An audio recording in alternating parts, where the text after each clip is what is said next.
Huh? Yeah. The road. So Mo, that was 50 plus, right? 50 plus? Congratulations.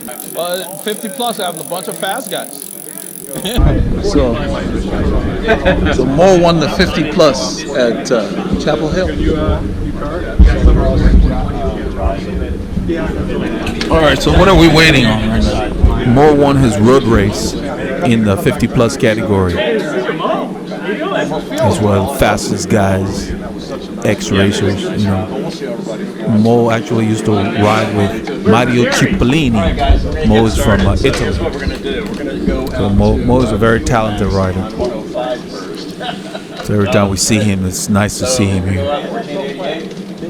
Right on 149, continue on Jackson Road. They're planning a route. And basically we'll make that left turn there on the railroad tracks and go out to the gas station there on 105. So that'll be the first stop, and then we'll probably head up down Mariah Road, take that cut off to avoid the road that's closed, and then go up to Dobbin, turn right on Johnson Road. When we get to 1097, if you want to head back from there, and then you can get back, and maybe it's a 55.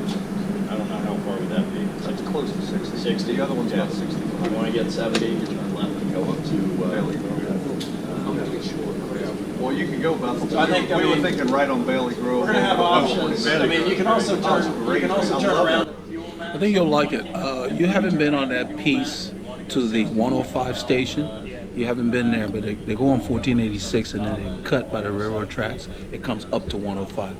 It's just a slight variation from the pieces that you've been on. I think you'll like Make decisions once we get to the fuel maps. How you doing, Dan? Pretty good, Mark. How are you? Good to see you. All right. We got a big group, so just be careful. Call out obstacles on 1488. I just stay there. You heard Scott say call out obstacles. What's funny about this ride is Mark rides 3 guys into a big hole, and you'll see that. He hit it, and so did the first 2 guys following him. We've used the same road, so I kind of knew it was there. So I was looking out for it. And so the rest of the group behind me were spared from running into that. Oh yeah, man! You guys are a bunch of babies, man. They had posted about the rain. They were like, "Don't wear white because it was supposed to rain mud today." guards. I'll put mud guards on when it's raining. The weather changed. That's why I didn't bring them. I took them off the bike. I put temporary mud guards on. Keeps me clean. The rain's not dirty. It's the road.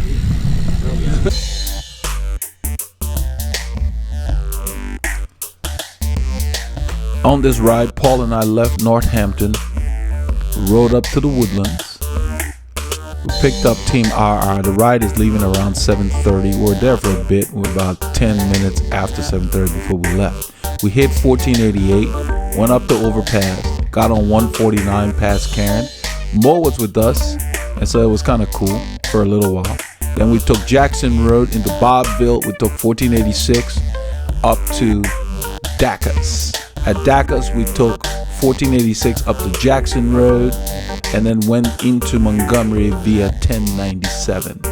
We rode on 105, came up, I believe it's Raven Chapel Road through Honier, and then Paul and I kind of finished the ride by ourselves because the guys stopped at an intersection, weren't sure what they were doing, and we rode back to Northampton. We got some good clips for you guys. I had taken the week off. I started a rest week because we got a lot of Grand Fondos coming up in October.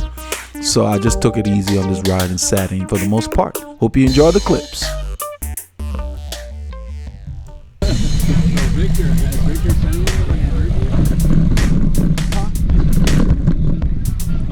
So Mike's making a joke about my jersey. He said as Victor made a comment about your jersey because I got squares on my jersey. He said, Ready for a beach photo. A beach photo? Family beach photo. There you go. Those squares make you look bigger. There you go. I catch more wind. Don't you want to be? I want to be streamlined. I guess that's true. If I wore that jersey, he would have a problem. he said Victor told him that if he was wearing this jersey, he wouldn't like it because he doesn't like him. He and Victor always joking each other back and forth.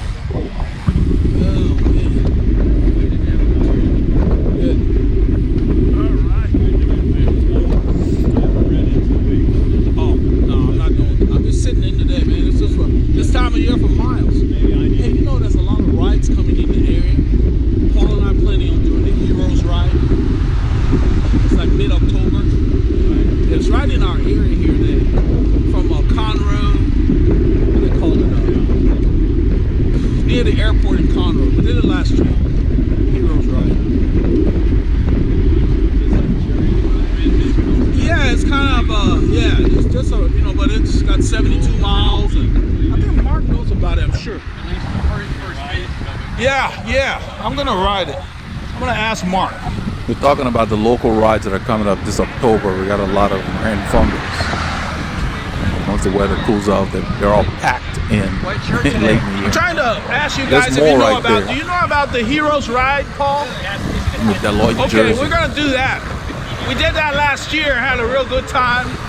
It's I in learned Conroe. this It weekend starts that in Conroe. Mo used to ride with Mario Cipollini, and It's around the middle he of grew up in October. Italy. Oh, yeah, definitely do it. I was like, So, cool. yeah, So those gentlemen telling me about it. Exactly. We're gonna do that, and we're thinking about doing the Spirit Ride in is that Liberty, Polk County. Spirit Ride. We did that last year. Yeah. October 27th. I think it's on the 6th. They changed the date this year. Yeah. So we're gonna do that. So that's pretty much a ride every weekend for the month of October, because that one was changed to the 27th, Belleville. Yeah, that's right. So there'll be a lot of rides. Well, have you done the Tour de Green yet? No, I haven't. You should join us for that. When is that? It's in the fall. It's during Oktoberfest. Oktoberfest. That's the end of the month, man. Yeah, it's in New Braunfels. Okay. And it's hilly. Oktoberfest. Real good time. We've done that a couple of years. Tour de Green, I've heard of it. Hey, Paul. Paul, there is a ride that Paul's telling me about called the Tour de Green. Yeah. Around the end of October. He's not sure when. I'll look it up. Okay. End of October? Yeah, around the end. That's what I was telling you. There's a ride every weekend, the month of October, pretty much. So we got our pick.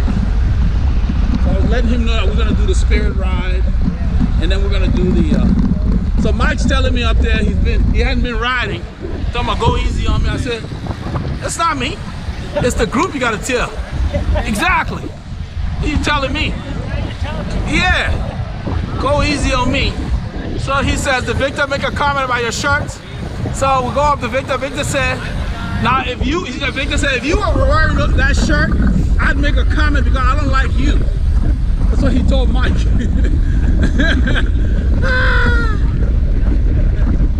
There you go, man. So yeah, so that's why we rolled out together. Did Victor say something about your shirt?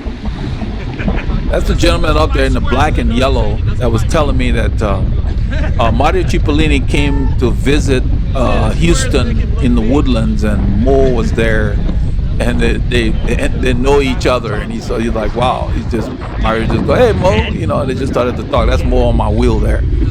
So Mo is a very talented rider, and he was telling me that Mo had ridden with Mario Cipollini when they were in Italy. And I told you guys that Mo was riding up the hill so fast. A few weeks ago, I had to kind of like pull off his wheel and wave the other person up. So Mo's got some speed. Mo won the 50 plus at the Chapel Hill local road race.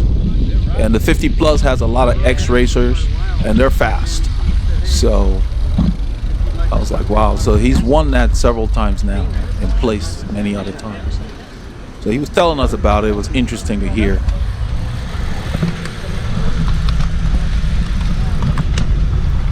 And that was last Sunday when we were expecting that storm to come in. So it was a very interesting explanation from Mo how the race went.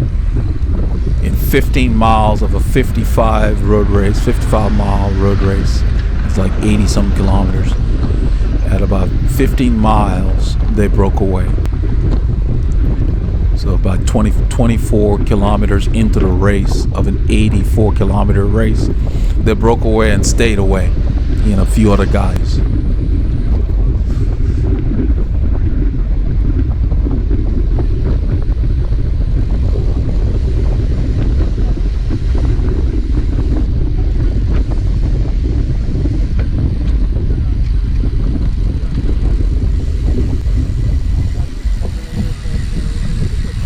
So now I took the entire week off because of all the Grand Fondos that are coming up in October.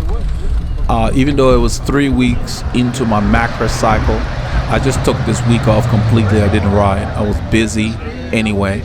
But I decided to just start my macro cycle from this point so that I can ride well into the end of October, since it's mid-September here. So today's the first day since last Sunday that I'm on the bike. And usually I feel blocked up, and so my plan today is to just ride steadily regardless of what the boys do, and just build back up over by next week I should be back on my regular program. But usually the first week you kind of want to gradually move back up. So I plan to keep my effort sweet spot or lower today. That's Victor on the right there. I don't know the name of the gentleman on the right next to Victor. I was telling Victor that I heard he's a craftsman, but he kind of downplayed it. Paulish has said that Victor makes cabinets, as a hobby. He does all kinds of stuff. So Victor's very talented, but he downplayed it. He said he didn't consider himself to be a craftsman. It's not easy working with wood. There was a shot that I got of you on the last video where we were side by side and you stood up. It looked just sweet. Yeah. That was Paul's talking about last week's ride. That was a nice Lake shot, Conroe. man. The attack on Lake Conroe, where he was filming me from the side. It was just And he said I was breathing. I talked about it during the ride. clear. When you're working hard, you need to make sure you get oxygen in there and get everything out. It doesn't need to be there. Yeah. So we've been working on Paul keeping the camera, the gimbal down, and now he's doing it there. He's got a good shot, and he flips it on this side. Another good shot. I like that because what it does, it doesn't signal to the group that you're filming from the front. And so you don't get people posing. Last week we had Rudy was posing. Rudy was smiling when Paul would move the camera in the air and point it backwards, because Rudy would see it and then he would start to smile. And I told Paul he was posing. And so I like to do it the way he's doing it now, because then you can catch people unaware. Up and down. Up and down. He said 15 miles into the breakaway. And that's a bit like a breakaway because the pack does not have an advantage. Because it's climbing. It's not flat. Yeah. So everybody's got to work.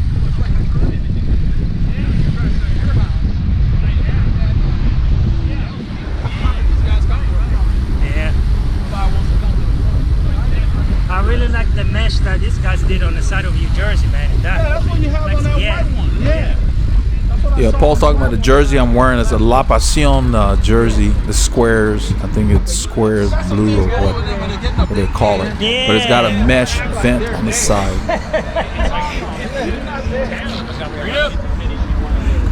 They had some awesome sales that we capitalized on.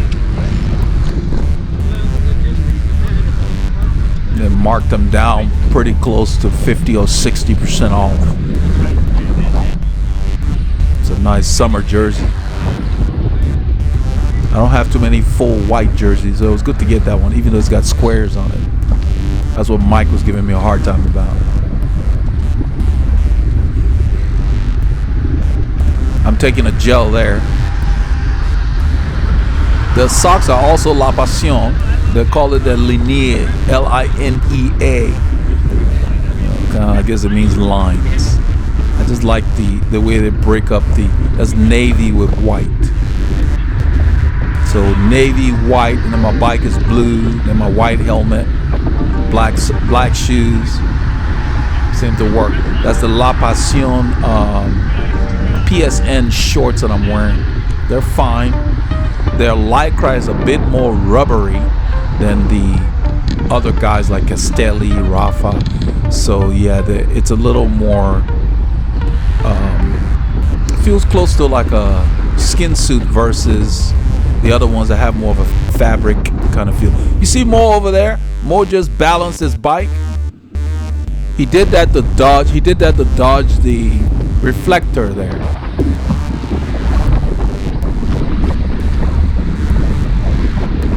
So he does that a lot, where you'll see he'll be following somebody and they come close to his wheel. He uses his hips to move the bike. I wanted to point that out. When your bike fits you, you have to practice that. It's a lot easier starting with a good fit. So you want to look at riders like Mo, myself, even Paul. You want to look at what we're doing, how we look on our bikes. And then you ask people in your area, you know, when you see riders who look like they know what they're doing, talk to them. Because not everybody is necessarily a fit expert, but some riders work on their own fit. They read books, they have a coach, and they build up, and eventually they figure it out for them. So you can learn from anybody in your group that looks like they know what they're doing. Just chat with them and ask them, be honest, and ask the questions you have. And so that's the same thing like, you know, if you want to find a fitter in your area, you need to have somebody who's accomplished stuff in cycling. Because if the person's fitting people, they need to at least know about cycling or have ridden. I'm pulling off the front there. I've been there for a while. But you want somebody who rides so they understand. You don't want somebody who just studied it in a book. You know, there aren't too many fitters I've come across that don't ride bikes, but I'm sure they're out there. You don't want somebody who just did the theory. That's the reason this channel has been successful, because you guys see the practical side that I show. So yeah, I've helped a lot of people. I don't keep a list. Long before I met Paul, I was helping people until he suggested that I start the channel before it started going worldwide. And so that's my pal marriage. The bottom line is that what I tell people is, watch me when I ride. Do I look comfortable? And so if I'm telling you that I do fits and I'm all over my bike, that's a big question mark right there. You know, that's the key. When Paul met me, he did not even know I did fit. All Paul saw was, in his own words, I'm not going to quote exactly, I have to paraphrase, he said, you were roaming the bunch. He said I was moving from the back to the front. All I was doing was making sure everybody was safe. Randy's calling out obstacles. I would go from the back like you see Mo doing.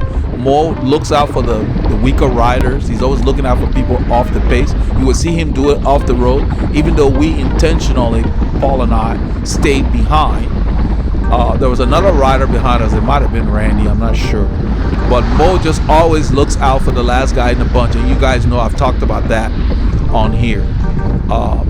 Mo is a very accomplished rider, but you wouldn't know by talking to him. He does not boast about his accomplishments. You know, he's very hesitant to even talk about stuff. So that's just the way he is. So he just rides. He's just a guy in the bunch until you find out when the pace gets really hot, and then it just shows itself. And I really like that about him. He's very humble, and he treats everybody the same. From the slowest guy to the fastest guy, he treats everybody the same. And that's really cool because he makes you feel welcome. And I think I told you guys about it when I went to visit his group. It made me feel at home. That's just the way he is. So he's a true ambassador for cycling.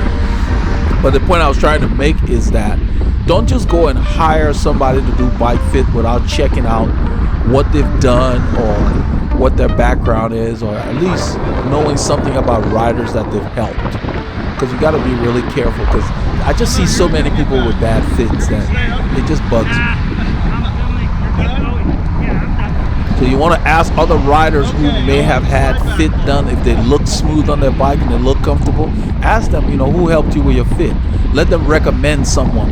That way you don't have to go sight unseen in your area. I have a remote fit service that I use. It does take a lot of time because it's hard to communicate everything to somebody via email and so forth. And then some people are not as handy as others. So for some people it's more involved. It's very complicated. So I spend a lot of time explaining stuff. And I get a lot of replies from people I work with that say, thanks for being so patient with me. But that's what it takes. If you're not patient, you can't do fit, whether locally or not, because every rider's different. You have to listen to them.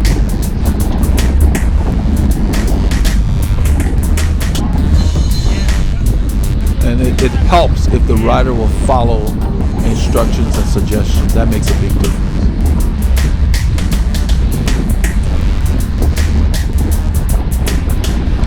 Mo pulled off the front there. That's the Hot Shot Pro 150 light he had. A lot brighter than mine, but it only can be mounted on the seat post. That's why I did not get that one. Very good. I got the Dice 50 because it has more flexibility with a strap. I don't know what Mark's doing up there, swinging around.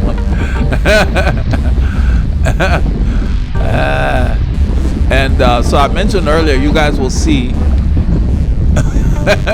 Paul and I talking sign language here. What I was telling him was that if you watch the group, Randy's sitting on the right. I think he ends up getting in the draft now.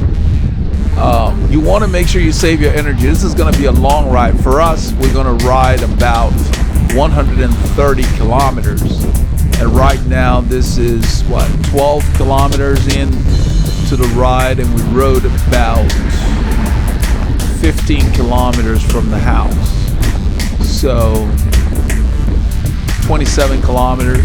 So we've got about 100 kilometers left to ride, thereabouts. So this is not the time to waste energy, get too tired. I mean, it's a long ride. You always have to remember that. And for me, since I took the week off, I'm basically taking it easy today. I'm not going to do too many attacks. I'm only going to work as hard as is necessary. And once again, Randy's in the wind up there on the right. I thought he was in the draft. I guess he's riding alongside that guy. We're moving pretty quickly here, so he really should be in the draft. I'll get on the road because there's a lot of little rocks and stuff there. That's how I avoid flats. I got my Vittoria Evo, I believe, on there. They're really sweet tires. They're not the toughest tire, but they're fast, and they're just fun to ride. So I stay on the cleanest pavement as much as possible, regardless of the tires I have. That's just the way to ride. It just reduces the chances of puncture. So you see Randy to the right there catching all that wind, and I'm not sure why he's not using the draft, but I'm sure he's got a good reason.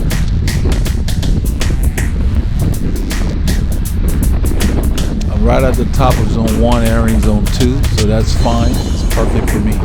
I know that further up the road there is a climb. It's a long climb, it's an overpass, but it's about 1.5 miles, and it's about 3%. It's pretty significant. These guys like to go hard on it. I don't plan on going hard on it. You see where I place myself, you will see me moving a little left, a little right. I'm always looking around. There you go. I'm looking around. There's a lot of little reflectors at those intersections where they got the yellow paint. So I always avoid those.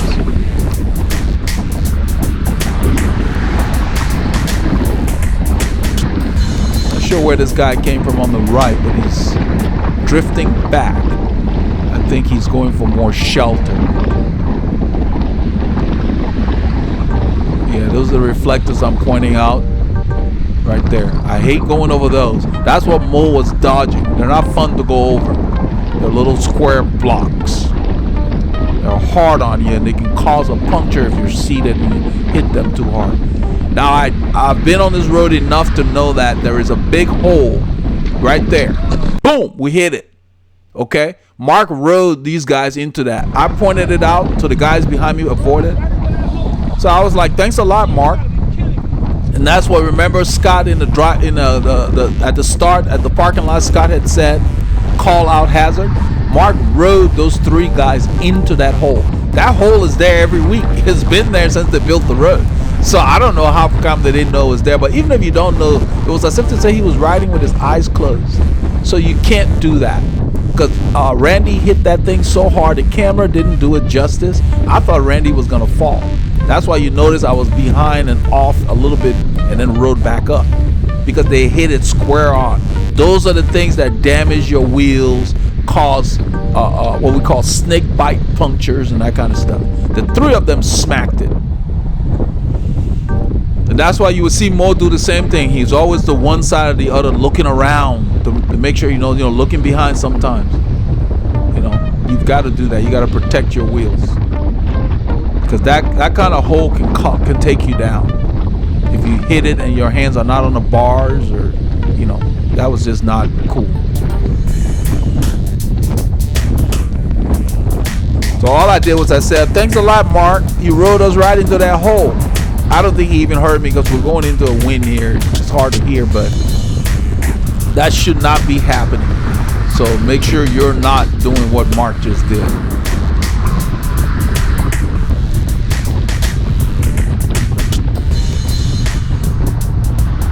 So Mark pulled off the front. We'll roll back.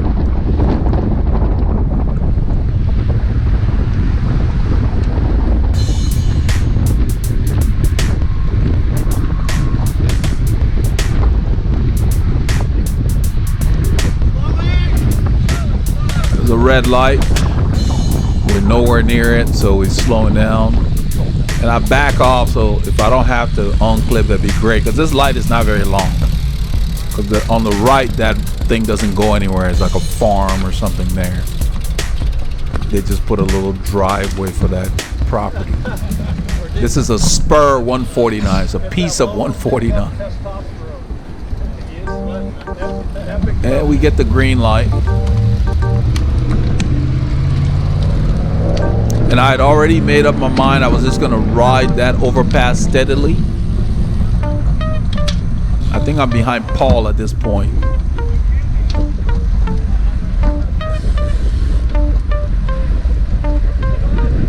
So you're gonna see everybody come around us. I'm on the right there.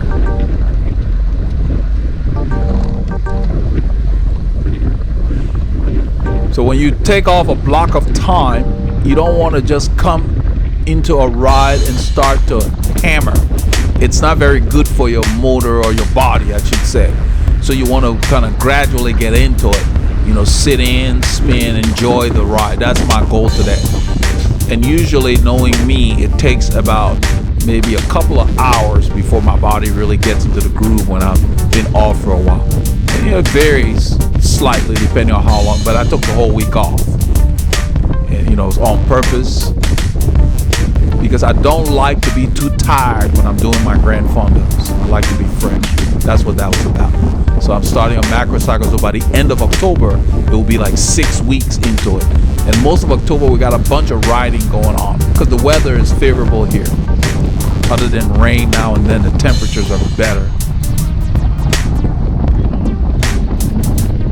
So you can see all the guys going around. Now, Paul stays with me. There is another rider. I think it might be Randy that's behind us. But I'm just riding steadily. Not putting too much power into the pedals. I look around and I see Paul is back there. And these guys are hammering the hill. I stand up just to change the way my muscles are working. And you will see my heart rate go up. Like, it'll get to like 172. But I'm really not riding that hard. And that's usually what happens when I take off a lot of time. My heart rate spikes. It's almost like my body's forgotten what it needs to be doing. So it says 172, but it feels like maybe 160 something to me anyway. I'm staying right around sweet spot. Now it's coming back down. There's 3 of us back here. And in a little bit, I'll put an arrow and show you they're not that far ahead. They're probably maybe 1/8 of a mile. They haven't even started the turn. So I use the downhill, pick up some speed. You see, now they're in the turn. I look for traffic.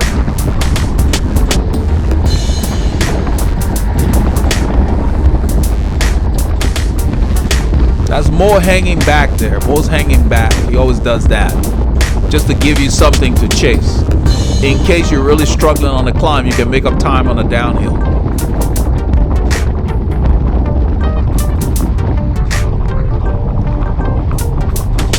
So he thinks we're having challenges back here. He doesn't understand that I'm intentionally choosing not to ride the overpass hard today anyway. So there he is. That's Mo. So it gives you something to chase. As soon as he sees us close up, then he picks up.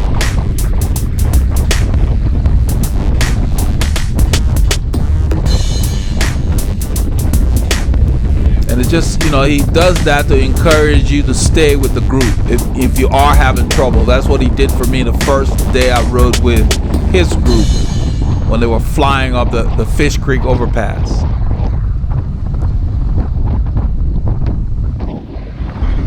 But I had planned to just steadily do that. And then there's another part of the ride where we'll do the same thing, knowing that there's a stop coming.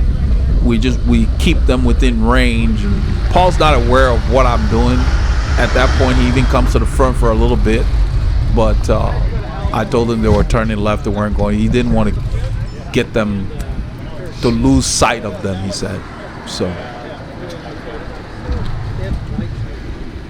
I'm messing with my shorts here. The La Pasión, like I mentioned earlier, feels close to, like, it's very rubbery. The Lycra they use has a rubbery feeling. It doesn't have that fabric feeling like Rafa or even Castelli or even Echiondo. So it's just a different thing. But once it settles, it's okay. It's a different type of Lycra. Almost like a light wetsuit kind of feeling, the fabric. But not really fabric, it just feels rubbery. So the Lycra is different.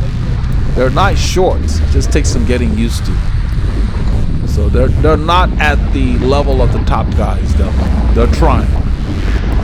The jerseys are very nice, of course. They got good jerseys. The shorts, they're gonna have to do some more work. The pads are okay, but on the very long ride, it took me a while to get used to them. So I like the reflectors on them. They got huge reflectors on them. That's what you're seeing.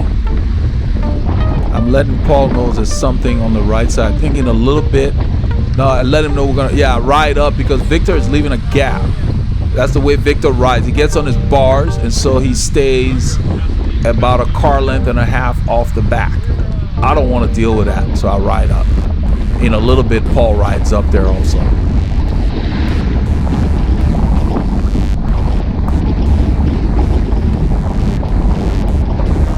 My light on the saddle is so fast that this camera picks it up every so often.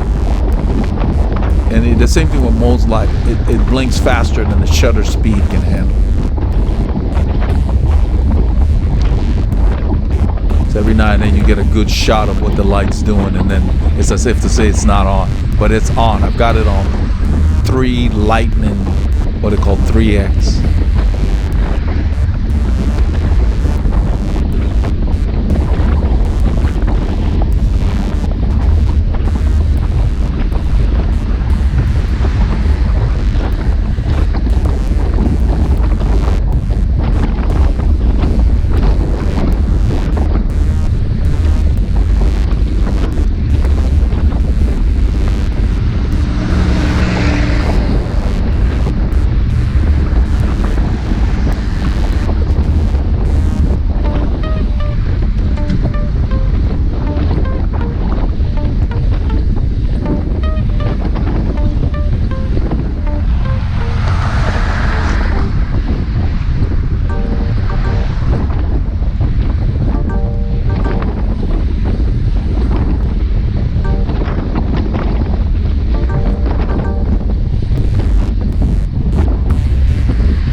See a lot of soft pedaling because this highway is up and down, but being in the draft here, I'm not really working that hard. All I'm making sure is that when the road does go up, I keep my cadence high.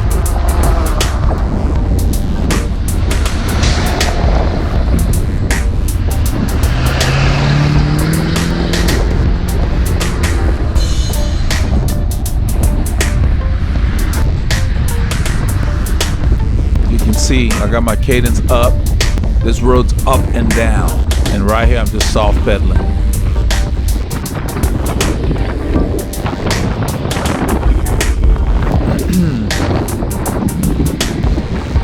That guy that Paul just turned the camera on was the one that was telling me that Mo knows Mario Cipollini. When Cipollini came to visit Houston at one of the bike shops, they met there because they've ridden together before. And Mo had joked about making Chipo struggle on some climbs back in the day when they used to ride. Chipo's a big guy, you know. Those of you who know him.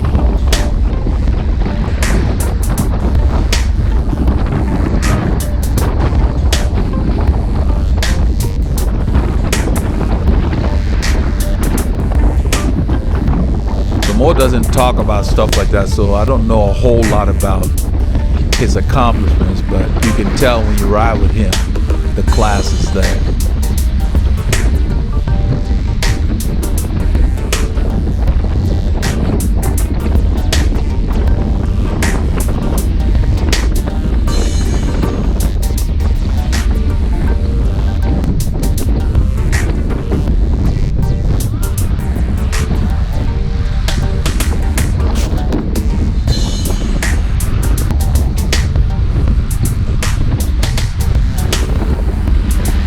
So if you're having any kind of discomfort when you ride, don't put off getting a fit. A lot of riders don't take it seriously, but it's the first thing you need to do. It's more important than an expensive bike. You don't need an expensive bike. You can get a $300, $600 frame, put the bars of your choice and the saddle of your choice and the pedals of your choice. Mo is turning and you'll be competitive. Mo's turning over there. He's taking it easy. He's doing a shorter ride today. He probably had built up for that race, and now he's, you know, starting a new training cycle. So he's not riding long today. We're going straight. Mo is turning right. This is 149. When you go right, that's Keenan. It goes to the Keenan cutoff. And this road here we're on is gonna become Jackson Road.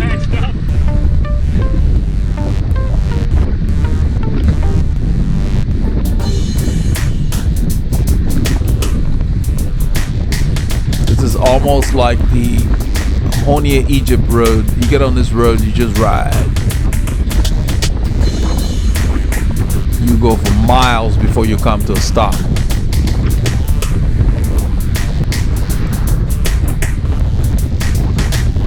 It's probably 10 kilometers before we come to the next intersection. So Mark pulls off the front. I had not planned to spend any time pulling today because like I said, I had the whole week off and I'm just kind of easing back into my training cycle. But later on this road, you'll end up seeing what I talk about, and a lot of people on YouTube and just in cycling talk about spinning and its benefit. You will see that. I keep my cadence high as we go through a series of climbs, and the guys who don't get tired, and you'll see it. I'll point it out. So when you're riding, whatever it is, what are you doing? 85 RPM, 75, 95, whatever it is your cruising cadence is, try to stay close to it. Don't muscle big gears in the climb because you struggle, your muscles get tired. There's construction or something going on, and they're blocking, that truck is blocking one side. This guy lets us, there's another guy, flagman on the other side holding up traffic. So we're going through here. They got a couple of radios that talk to each other. That's Randy. I don't know what he was doing on the left. I guess he didn't want to brake. He's waving Paul up. Now the guy in front of me is Bart. This is a gentleman a few weeks back we were chatting about the tariffs and all that. And you're gonna see the difference in our pedaling styles, or basically our cadence.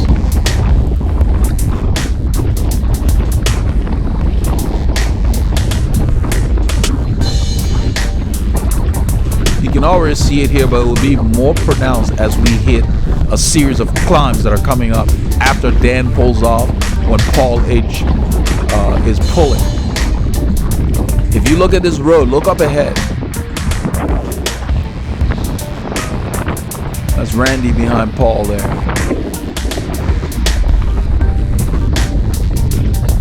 curving a little to the right, but we're going up.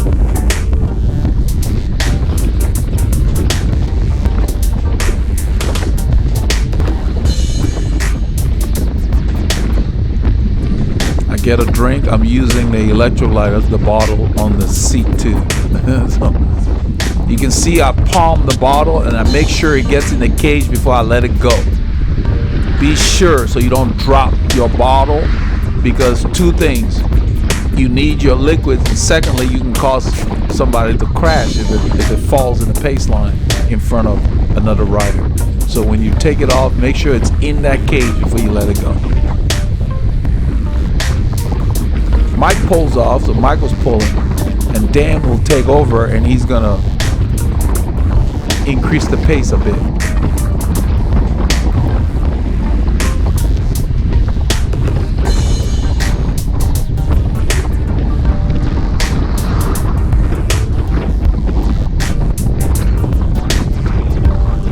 The road levels off here, but it's gonna go up here. It says 1%. You kind of feel it now.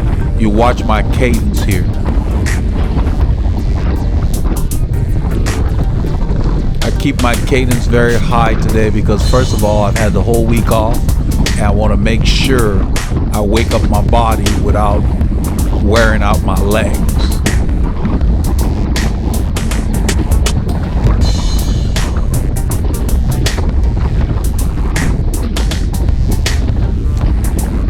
Look at my RPMs versus the riders in front of me. I'm looking around them to see the imperfections on the road.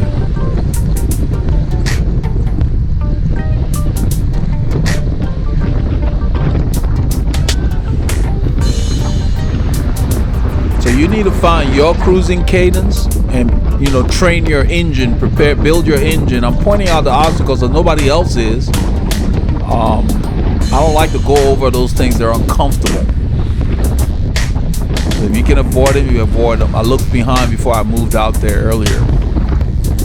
But what I was saying is, don't just go out and start spinning wildly, because you can basically over rev and, you know, increase your respiration, your breathing.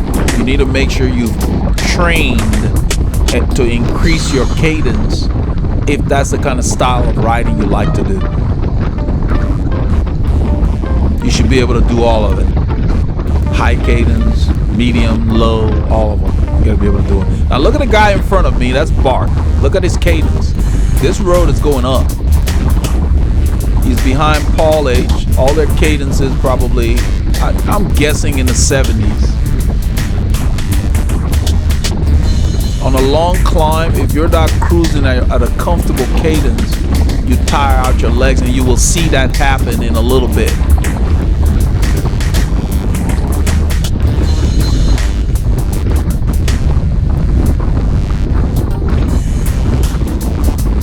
I'm looking around them, looking at the road.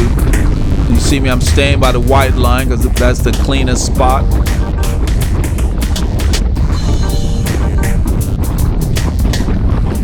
Dan pulls off.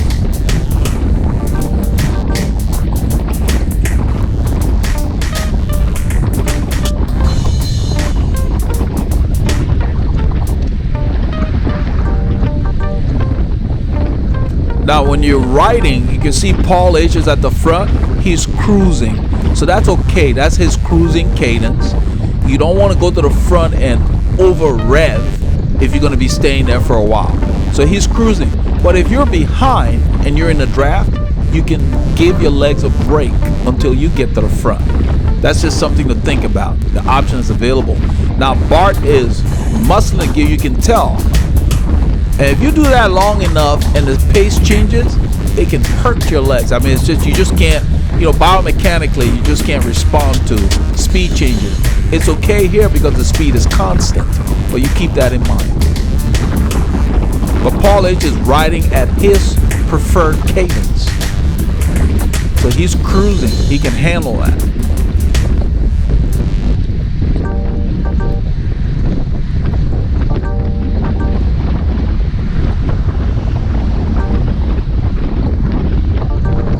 I'm looking around them the entire time to try to ride on the smoothest possible patch of road. It really works. When I get home, I spin my wheels, they're still straight. I love that.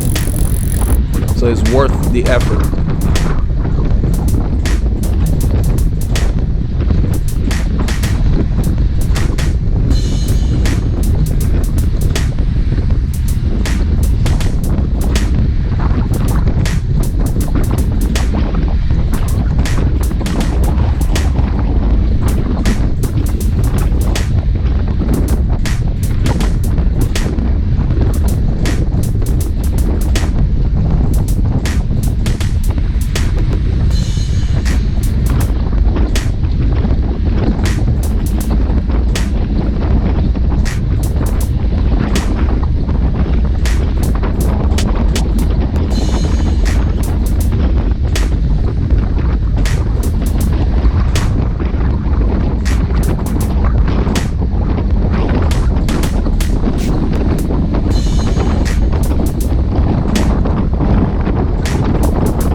So I don't expect Paul H to give warnings because he's on his bar.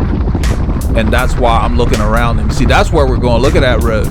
It's up and to the left. And that's a climb, and it's long. In a little bit, we begin the climb after this road here. Climbs it start earlier than what it shows on the grade. It says 0, but it's point something. It should flicker to 1 and beyond in a little bit.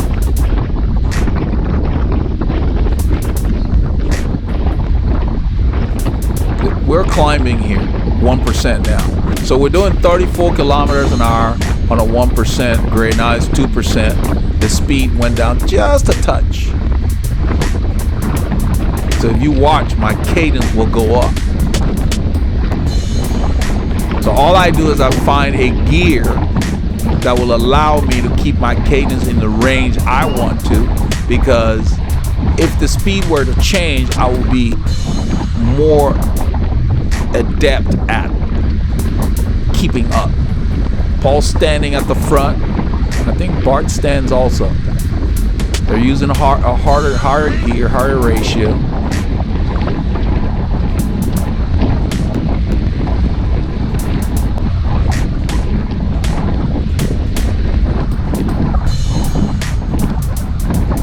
Now I know that these hills continue. We got quite a ways before we get to the intersection.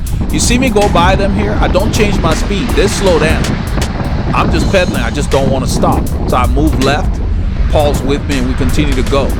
So I wasn't doing anything differently. All I did was I kept the same cadence.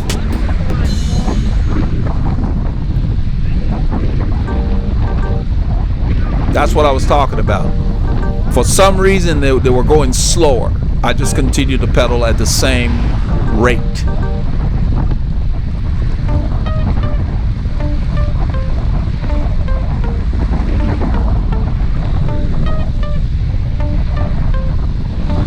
And after getting to the front, I don't change anything. I just continue to ride. Same gearing. The terrain is increasing the speed. My effort is not any harder.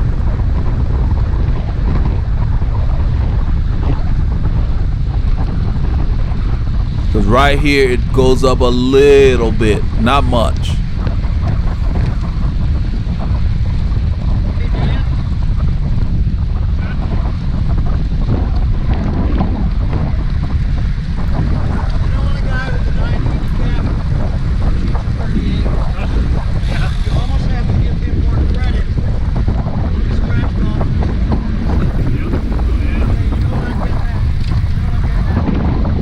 So you really should not be moving all over your bike. If you're riding with people that are moving all over, they're not comfortable. You find a spot, you settle, and you ride. That's efficient. Moving around, you're not pedaling when you're moving. You're not going to be applying full force. You should be anchored, the upper body relaxed, hands relaxed, fingers relaxed, and you just pedal. And you see the road over there. It goes down, then it goes up to the left. Beautiful road. We'll get a car now and then. This road is not heavily traveled. Jackson Road.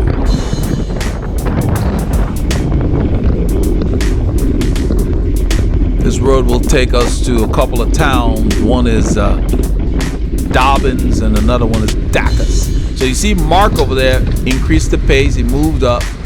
They're all going by. I just keep my effort the same. There is a stop sign about maybe 20 yards ahead or something. It's close.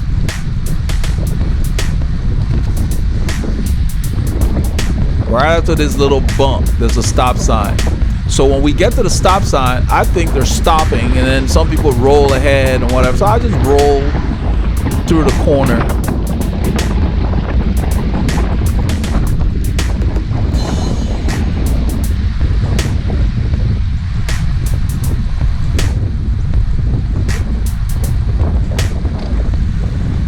And because I knew the stop sign was there, that's why I did not increase my effort. There was no point to that. Plus, my plan was to stay right where I was at my sweet spot.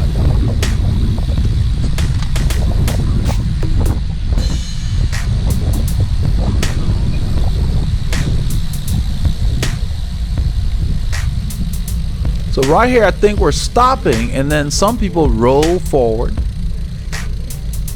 It looks like Randy. And then that's Paul. There's another Paul there in the blue jersey. So I just go ahead and roll. Stay on the shoulder.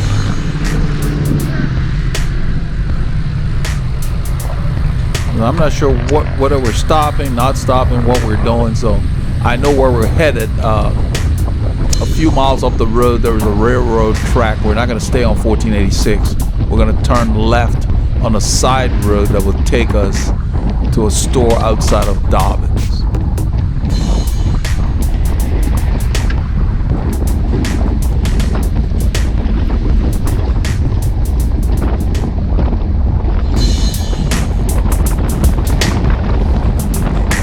This is probably where I should have told Paul that I think I mentioned to him at some point that they were going to be turning. But I really wasn't trying to go very hard here. So I keep them within maybe an eighth of a mile, maybe less than half a kilometer. They weren't that far ahead.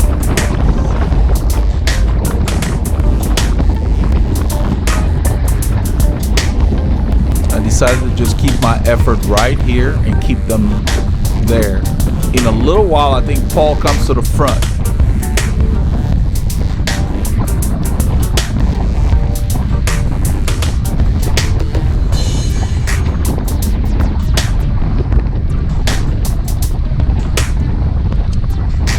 The guy standing over there, I don't know what he was doing. I nodded my head at him. We're moving here. They look a little further than they are, but they're really not that far. Depending on the curvature of the road, there are certain points where they look like they were a little outside. I wasn't that worried about it. I just did not want to go much harder than this effort.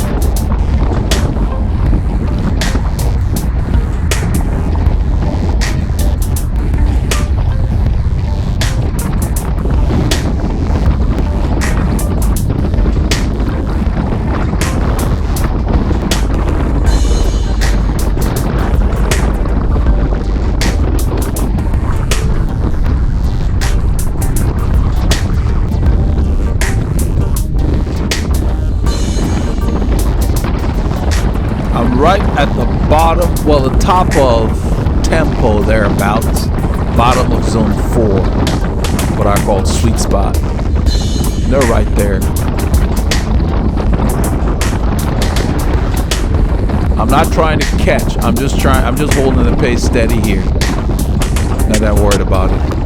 But I think Paul didn't know what I was doing, because in a little while, I think he comes to the front for a little bit.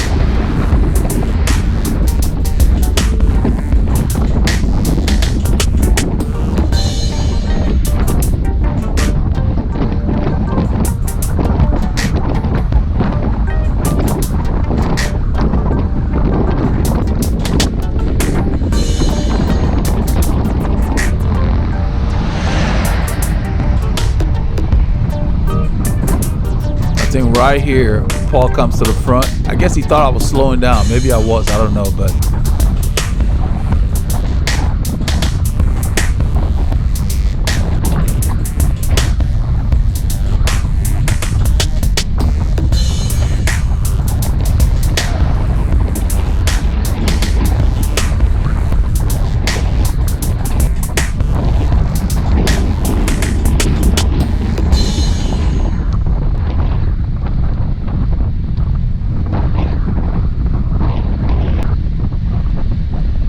You can see his shadow. He's got the camera. He's in front of me.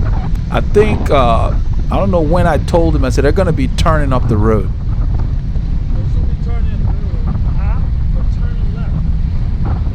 I didn't want him to work too hard. I think that's what you heard me tell him. They're turning left. The railroad tracks. There's a road after the railroad tracks. I don't think he's never been this route, this exact route. So right here, they're right there. We just roll down the hill and roll up into the bunch. That's why I wasn't wasting my energy. They weren't making that much progress.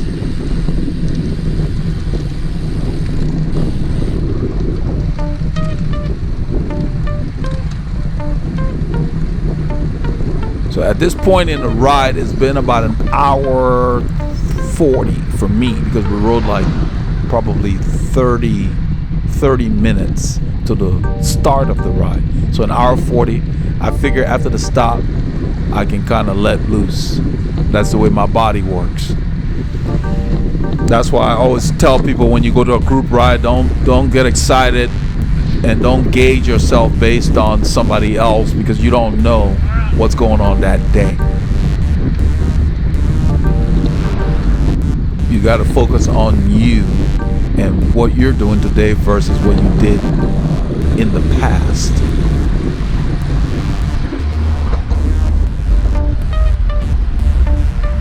I think I'm behind Paul and I'm kind of standing.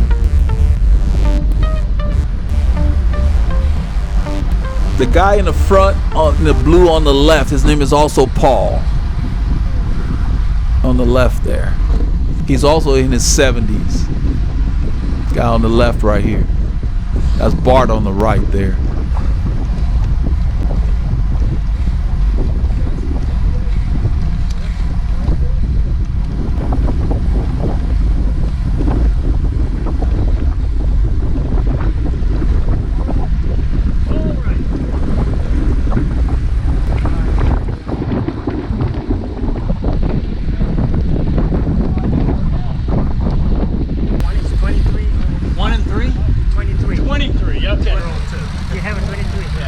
Okay. Remember you and I were talking, I was going to Waco? That's right, yeah. That's Paul and Scott chatting.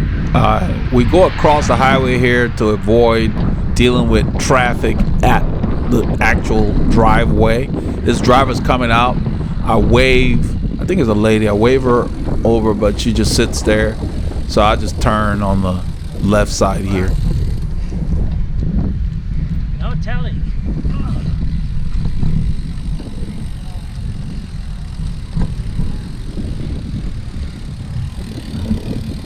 So most of the stop here, you will see Paul is chatting with Scott, and they basically discuss bike fit. Scott's having challenges with his fit, and that's something that he's considering, looking into. Yeah, just the bike fit stuff. I never got this bike fit.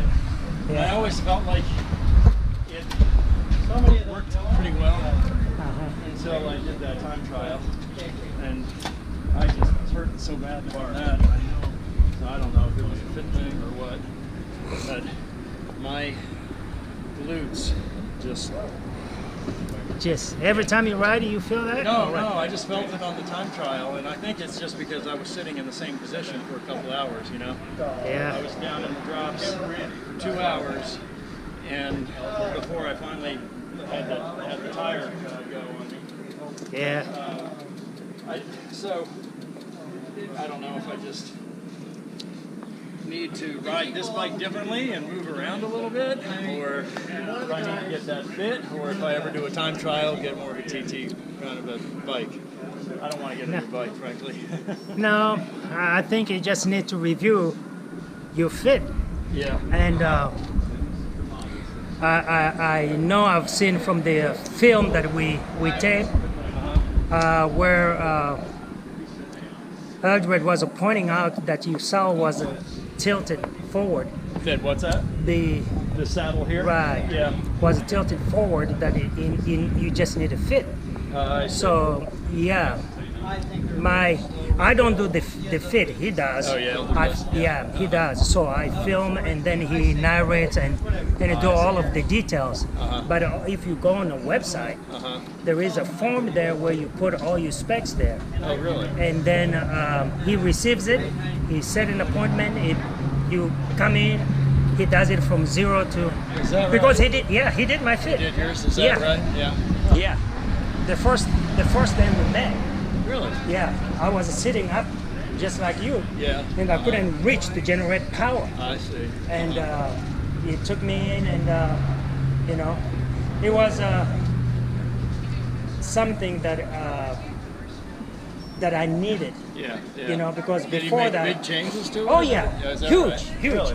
This particular bike, to tell you the difference, it was as tall as probably your bike. Yeah. Is that right?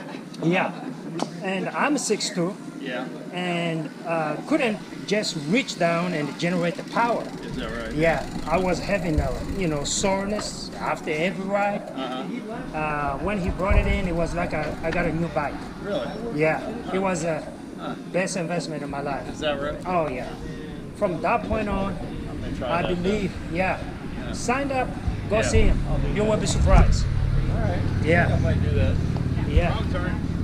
You made Wrong a wrong turn? turn? Oh no. There was a rider up in the distance, and I didn't see anybody at the Oh, Dobbin, so I kept going straight because I knew they were rebuilding that one down there, Yeah.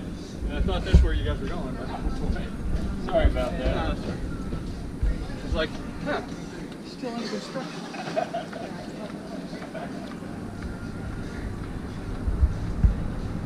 You weren't too far behind us.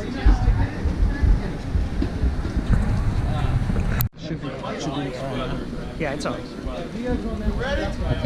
So we just put a new battery in there because the battery was kind of low, and since this was stopped, we used this opportunity to just put another battery in there so we're set and won't have to deal with it on the road.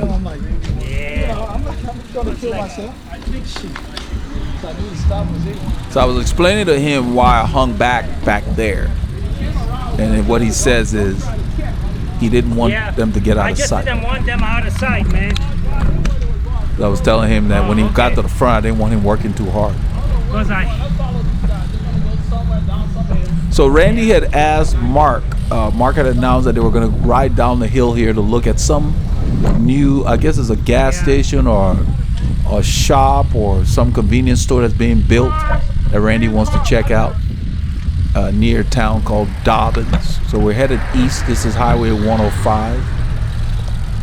We're going to head east, going left. There's a car coming. It's not close, but I call it out for the other guys coming behind me.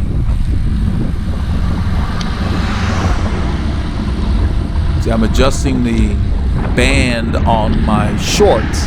They're very rubbery. Once they get in place, they feel okay, but you gotta kind of get them just right. For me, anyway. Probably doesn't bother everybody. I'm used to my Lycra feeling more like fabric than rubber, so it took some getting used to. They're okay. They're okay shorts. They work fine. I slotted them in their position behind the other boys, the top boys. So we go past Dan the man here. I compliment him on his socks. That's what we're laughing at.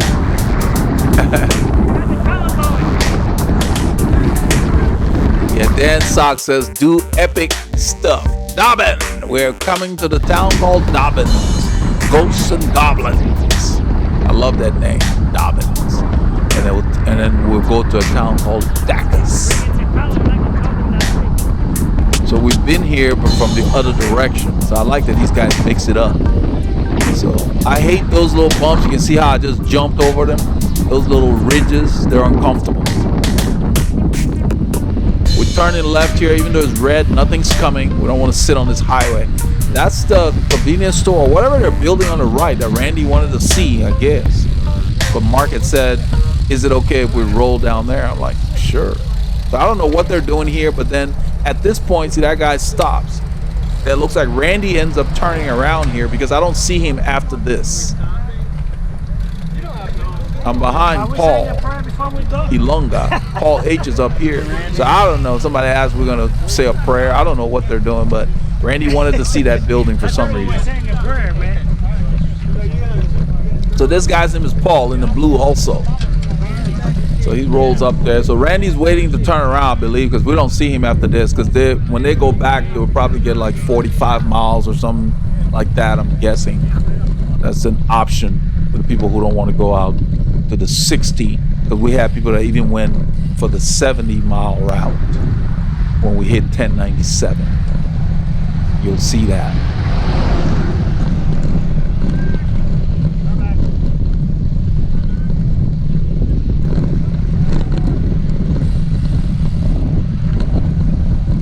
So in a little bit, Paul pulls off right there. He stops.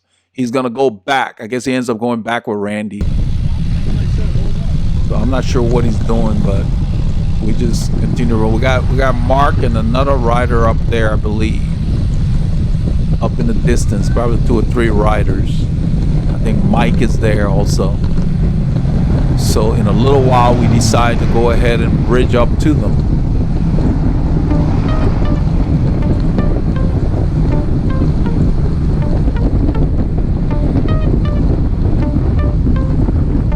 All these roads here are heavily traveled by cyclists in the area.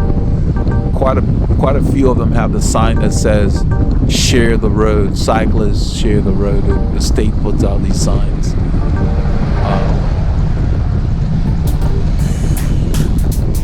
When the shoulder is available, we use it. But quite a bit of this road, the shoulder is really not practical. You can see it narrowing here. They had it wider at the bridge. Now it's getting smaller, and it basically becomes non-existent. So we use the road.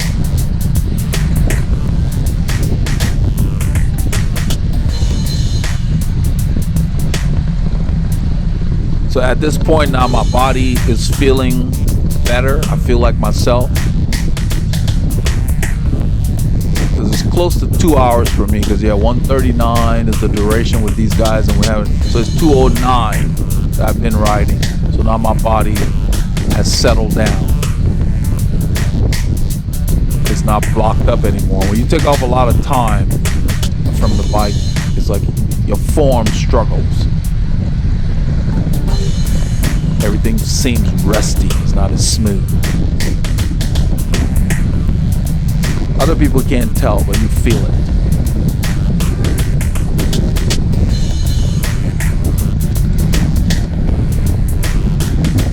It's almost like you lose your fluidity. So now I'm feeling like a cyclist again.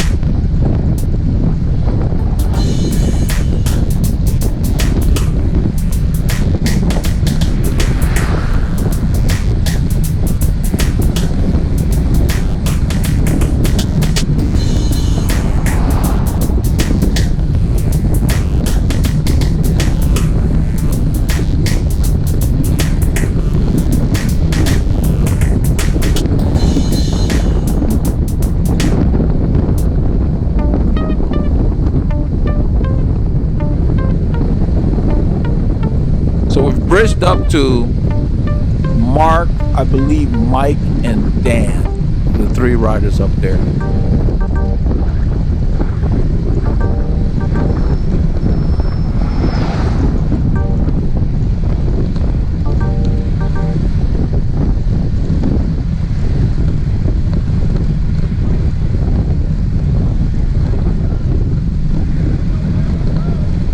And Mike is at the front. That's Mike. Looking back.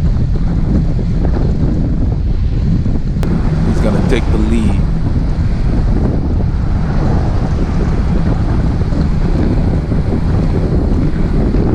It's a slight downhill here, so it's -1.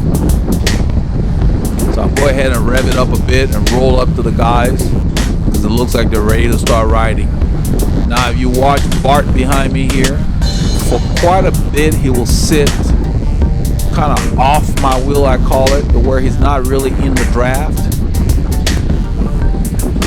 I just stay on the road because everywhere near these bridges, the shoulder gets wider, but then narrows back down. So I just stay on the road.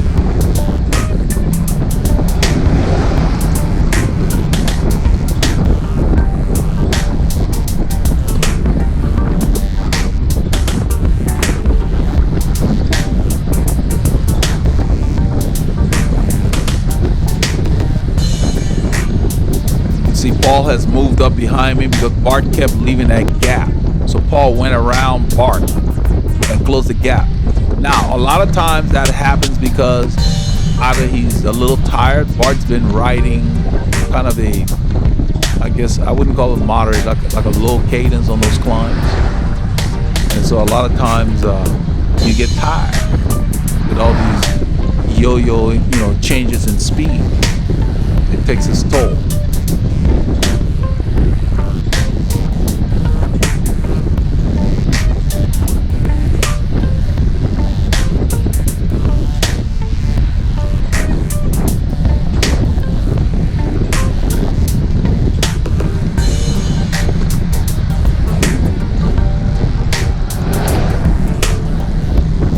So when I'm riding, I don't really pay too much attention to what my cadence is. I listen to how my body feels. That's what I'm going by.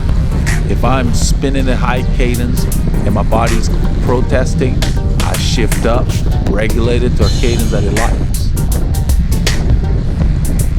Because your cadence that you prefer will vary based on how you feel, how the temperature is doing that day. It's always different.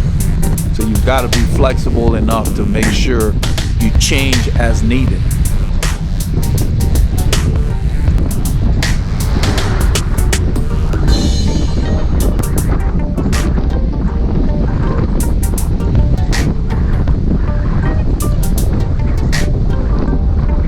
I think Mike is still sitting up there.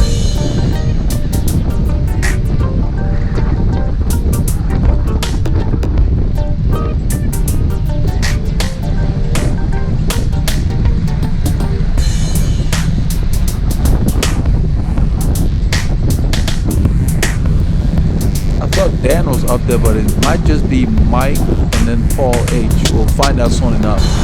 Can't really see. Yeah, I don't think Dan is up there. I think it's just Mike. Mike and Paul H. And then Mark.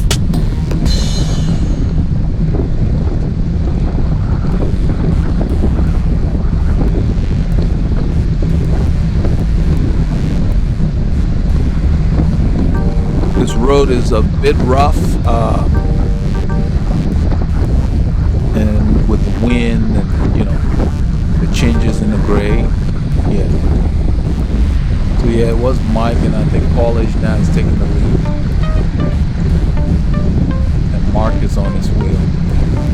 That's Scott behind Mark. Now you look at Scott. You see how much higher Scott sits versus Mark? All of that makes a difference. Look at my posture compared to these guys.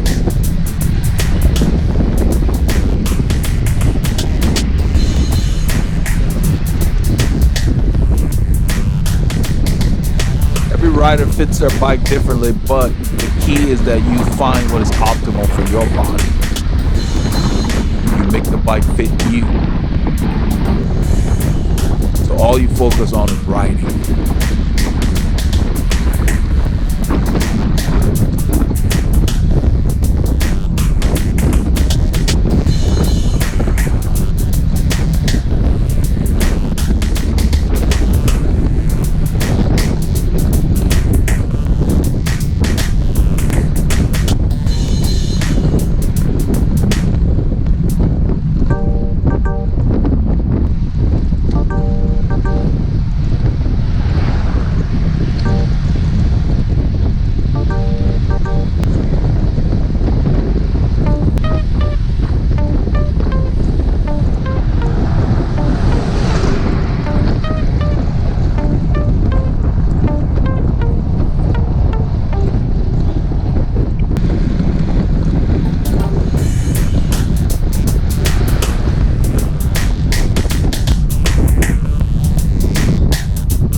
Paul is just driving the group this entire time. and you can hear the wind. It's coming from the west.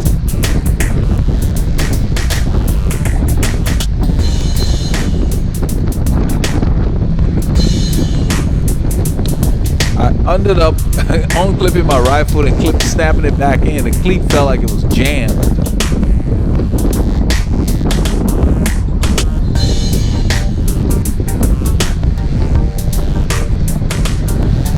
It was squeaking, and you know, sometimes you walk at the stop, you walk on something, it gets on your cleat, and it can start causing your cleat to squeak.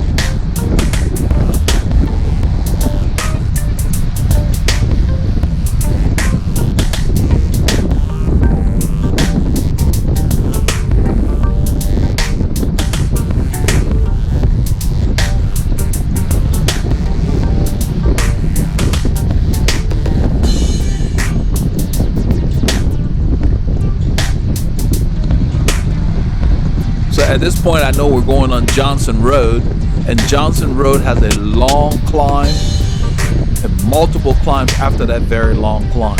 So at this point in the ride, I'm making sure that I stay fluid, keep my cadence up, keep my legs fresh.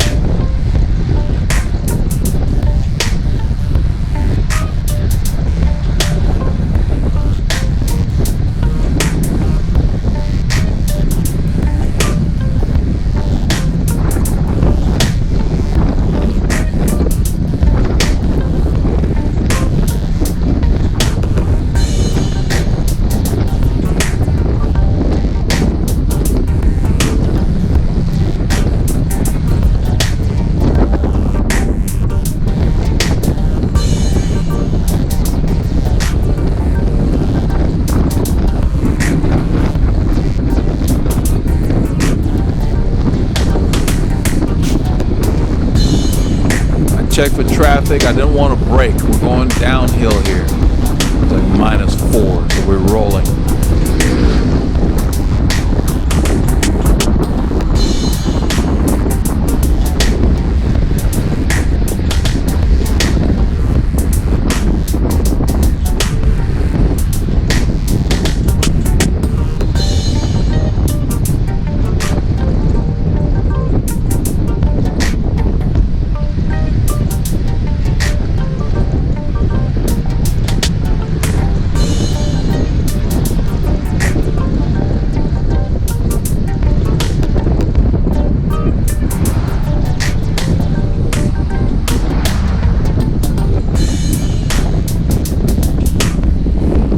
Paul pulls off the front and Mark takes over. We're fairly close to Johnson Road. Thinking a little bit we go ahead and use the shoulder, because this shoulder stays around before the turn. I basically just hop over that thing. That's Dacus. Johnson Road is right as you enter Dacus. There's a little store. If you blink, you miss it. It's not much. It stores up the road there where you see that yellow sign. We're going to turn right. We're going to be going east.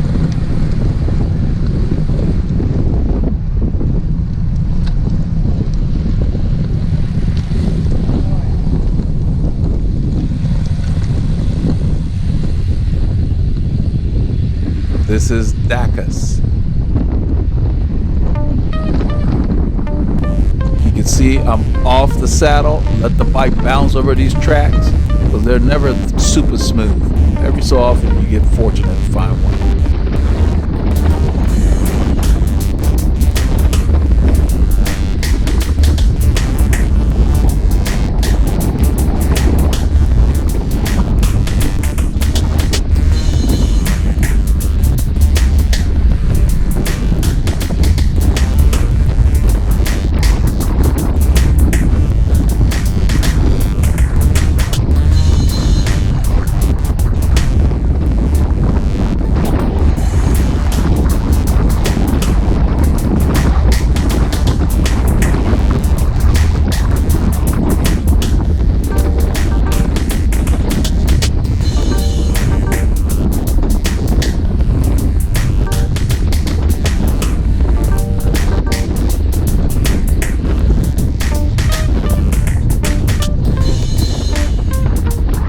wind is mostly from the south, but for some reason it's really in our face here. Even though we're headed east, this road kind of goes kind of a east-southeasterly direction. It's curving to the right.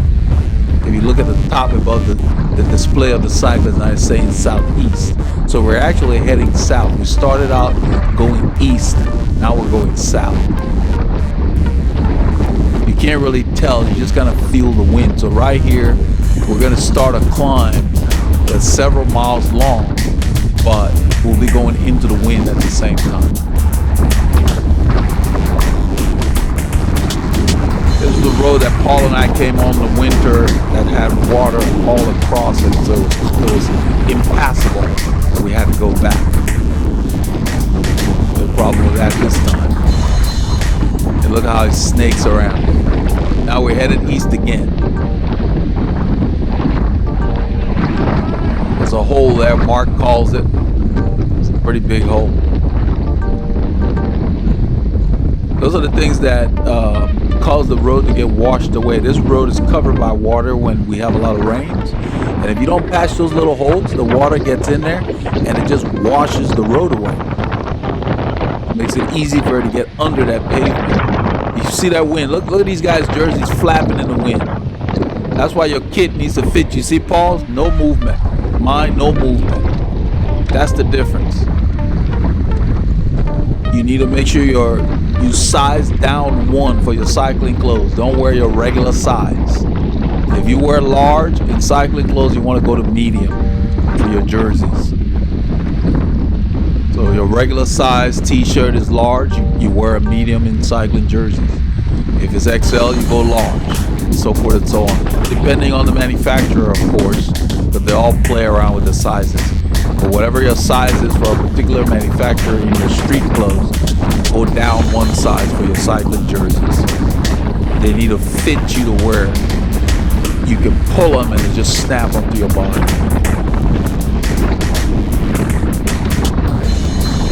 If it's flapping in the wind, that's drag. And then when you put stuff in your pocket, they move all over the place. My pockets are loaded and no movement.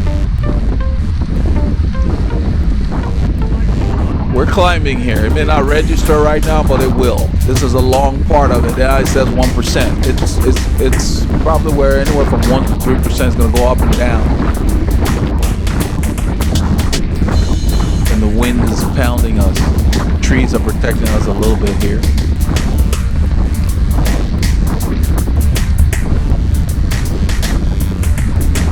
So at this point, all you want to do is find a gear ratio, because it's a long climb. You want to be in a proper ratio so you don't tear up your legs. It's not the time to try to be a hero. You need to make sure you find something you can sustain.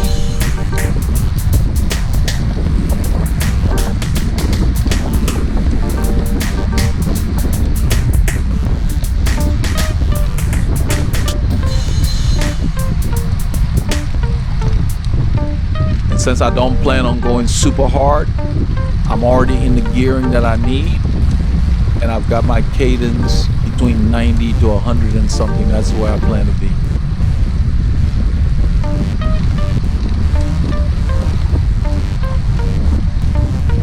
The effort is hard here.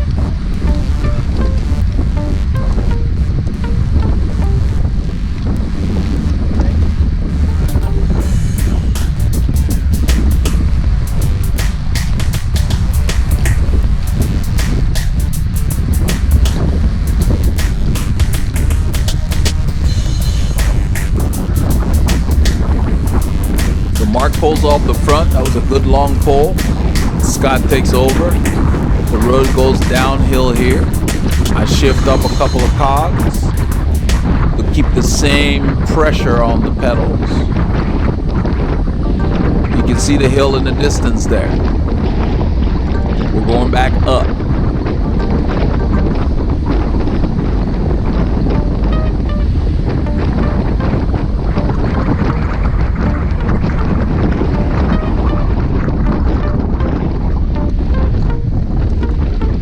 In the second climb here, well, probably the third. And I do is I rev up my cadence. And we're going harder on this one because we're doing 26 kilometers an hour. We had been doing 22. Now Dan makes a move here. I don't bother because I don't want to go any harder anyway today. But a lot of times those moves don't really go anywhere. So when Mike comes around, I kick it up just enough to keep him in sight. That's Paul H over there.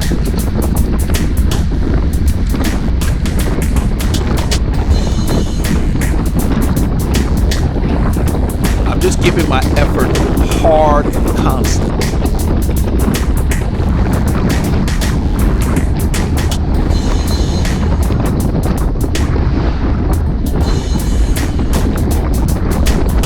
I'm just riding hard.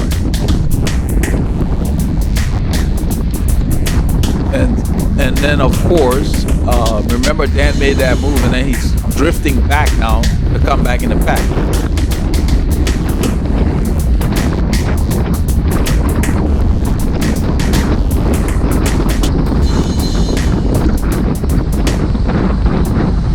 So now everybody's antsy, waiting for the road to go up again. I'm already in the gear I need. That's what you want to do. You want to already be in a gear you can handle.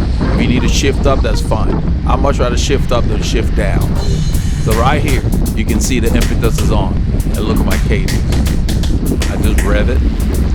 I'm not forcing the pace. I'm soft pedaling.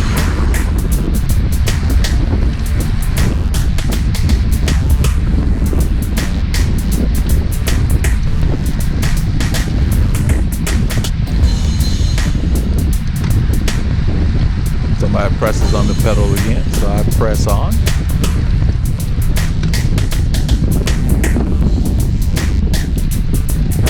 So the boys, there's a bit of a force up there. I think Victor and I don't know what's that guy's name? To continue to go. I just slipped on Mike's wheel. I don't really want to go that hard. Plus, there's a stop sign coming up. So I'm like, I'm not gonna stray from what I had planned to do. Just, you know.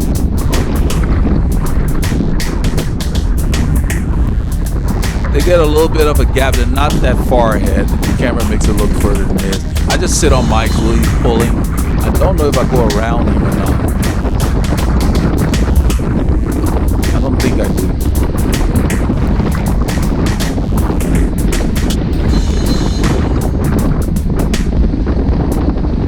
Kind of at the bottom of zone 4 for me. It's not that hard. It's just...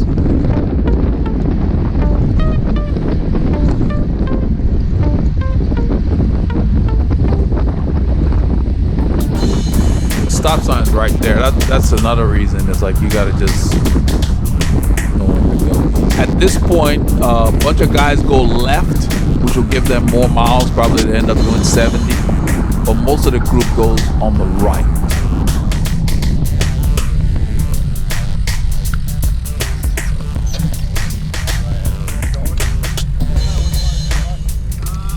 Hey, man. Yeah, Paul's calling out to me. I guess he wants to know whether we're going this way or not. A couple of riders are going. Or what? Yeah, he asked me if we're going or what. So yeah, a couple of riders, Scott and I believe Paul H, are going north. They're going to take Bailey Grove Road and probably, I don't know if they end up going to 149 coming in or going through the forest. But they're going to try to get an extra 10 miles, 16 kilometers. So Mark goes around Mike here and Bart. Bart looks like he's struggling here. So I'm watching and I see the gap and he's not closing it.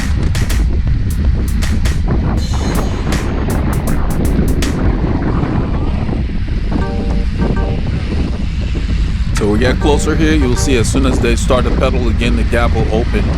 I end up in a little bit going around Bart.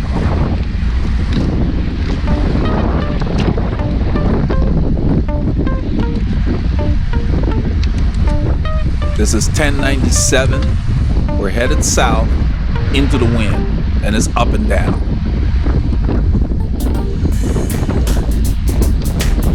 why I was saving my legs, because I really didn't want to go too hard today after a block of time off.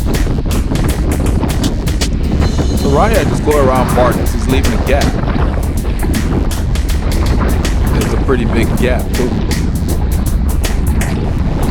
Paul comes along with me.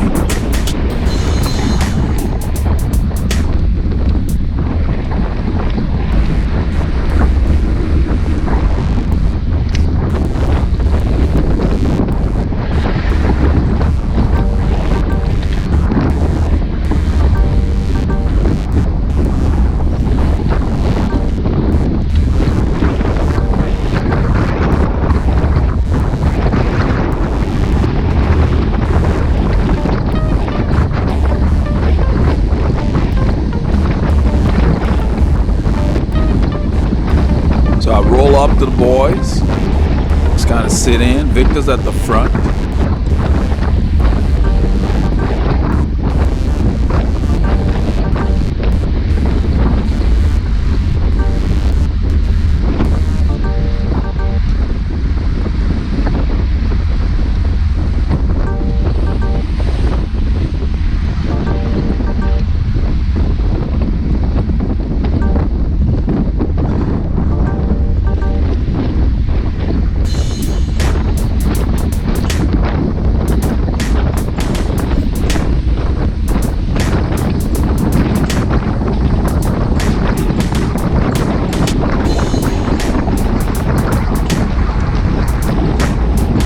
You can hear the wind. I drift to the right to catch more wind to avoid braking, and then I come back behind his wheel.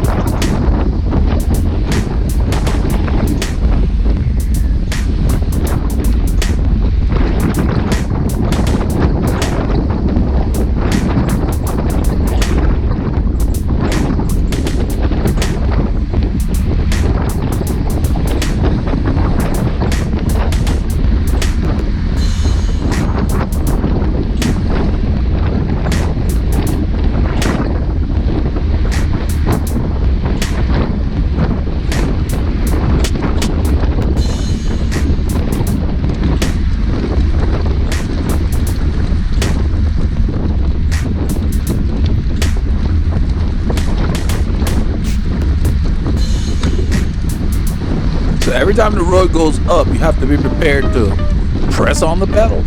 That's what we're doing here.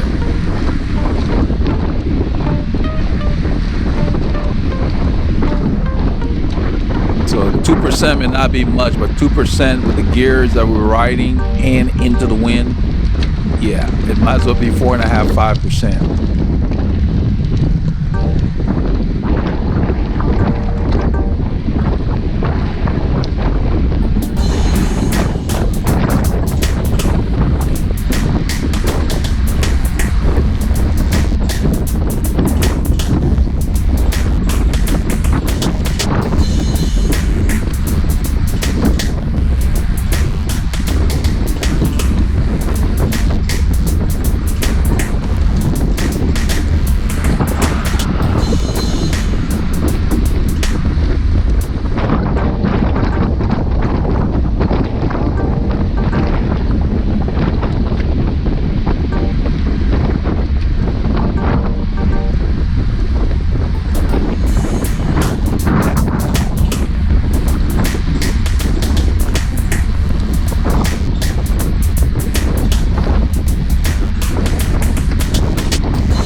Listen to that wind.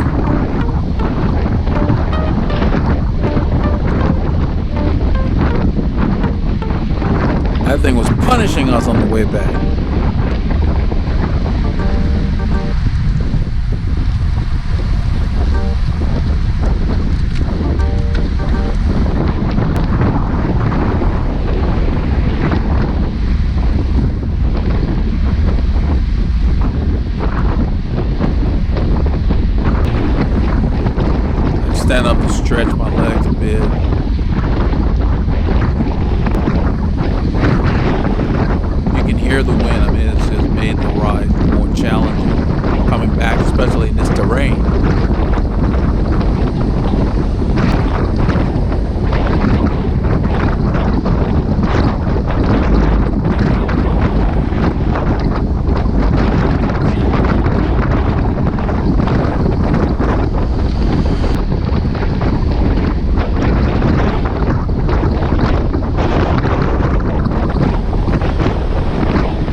and from the south, it's everywhere. And it's all exposed country here.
Regardless of the wind, the pressure is still on. The speeds are still decent.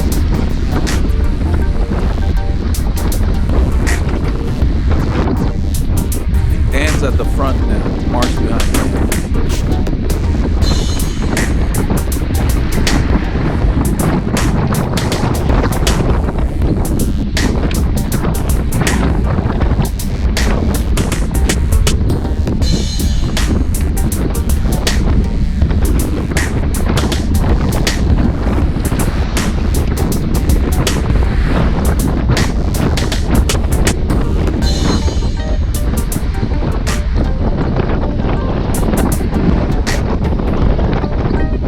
Time in the ride where if you're having challenges, you want to stay really close and just get some kind of a smooth tempo that you can hold.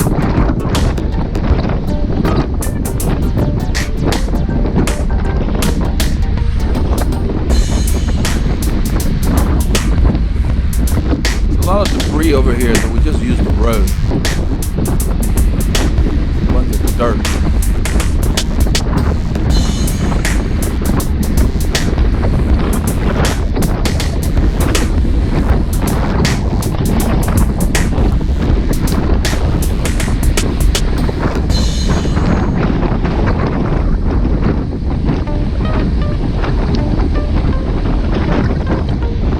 Slight downhill here.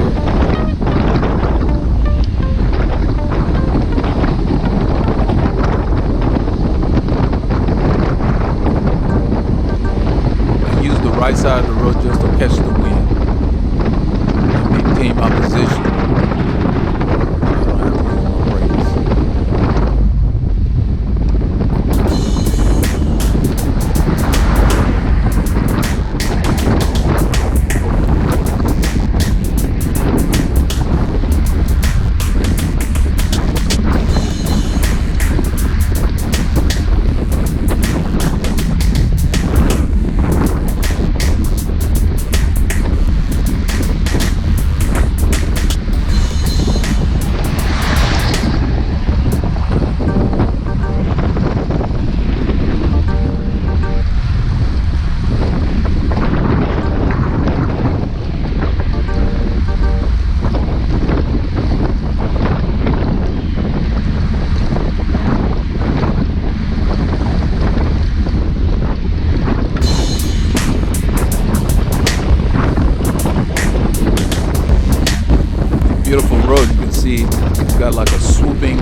don't want to work too hard, what I do is I set my own tempo, gradual acceleration, moderate gear, sit down, keep it rolling.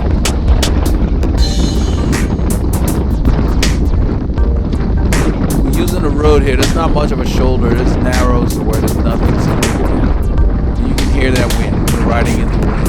I'm looking at the climb coming up there. So right here I'm coasting. And as soon as the climb begins, that's where I use my effort. Right there. Just dance on the pedal. Take the bike for a walk.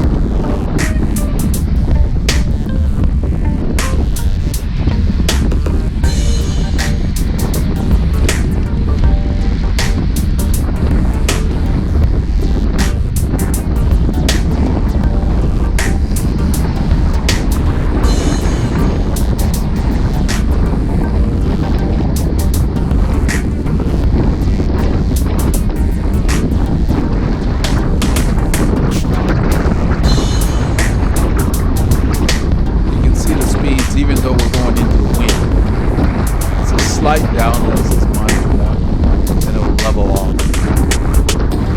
Literally a flat road. We're pressing here. I'm pretty much on them. I'm just kind of hanging back and not doing a sharp acceleration, just to keep my effort tempered for the day.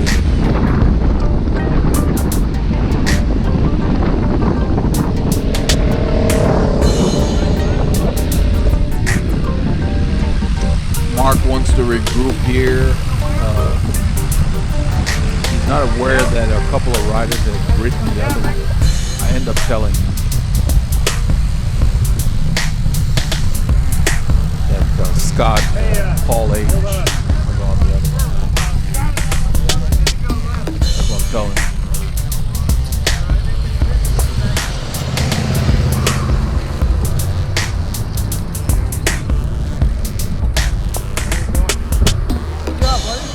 Yeah, man. Every time you bring your rainmaker, you stay dry. Never take it off. It's okay, man. I feel a little bit twitch, but it's okay. That's good because there's a lot of. I'm asking Paul about his knee. Scott went the other way. They turned left at 140, at 1097. He told you he's going left. Scott had you didn't hear him. called out to Mark to let him know that they were going to go north because he didn't hear them. So I go over to let him know they're gone. Does everybody have enough water? That's why I was joking with you back there. I said, are we saying a prayer before we go? Let's just go. Yeah, I'm pretty much ready to go, so I'm at the light. The light changes. It's a short light too, so we get through. It's time to wrap up this ride. We headed southeast right now. It says east, but we're gonna be heading south.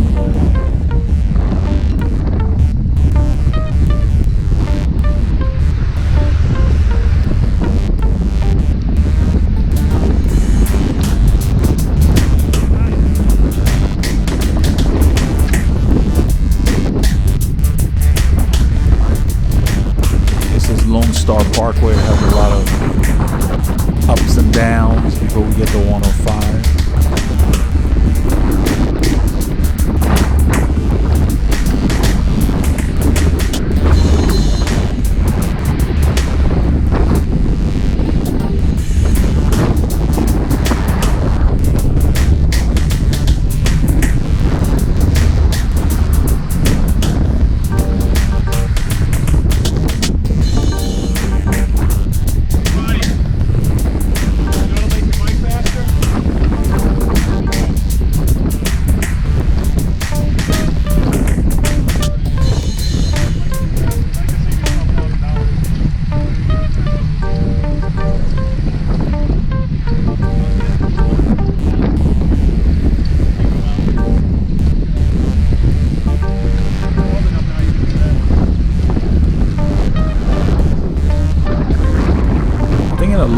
Victor rides up to the guy in front.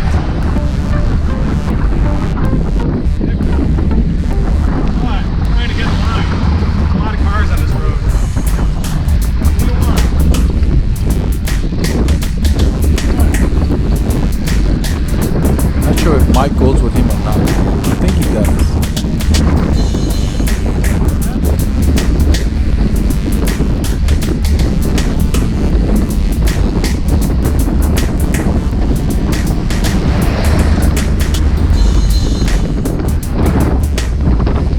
I think it's right here. He rides up there.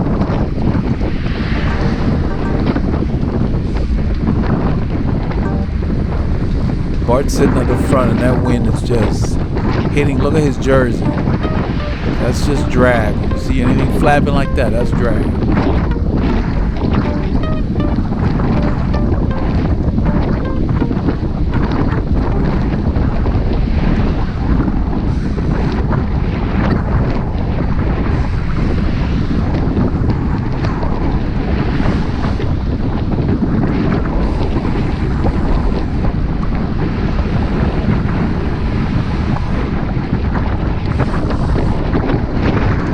Go ahead and roll to the front to give Bart a break.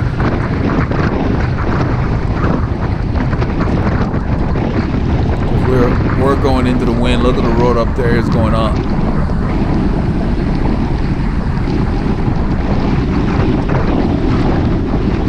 I measure my effort to make sure I don't stray outside the zones I had decided to stay in for this ride today.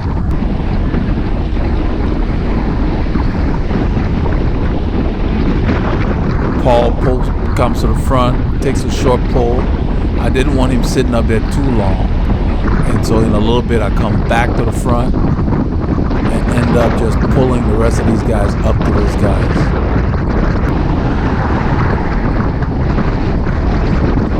So I measured my effort to where this is a downhill, so I could still carry some good speed without going super, super hard.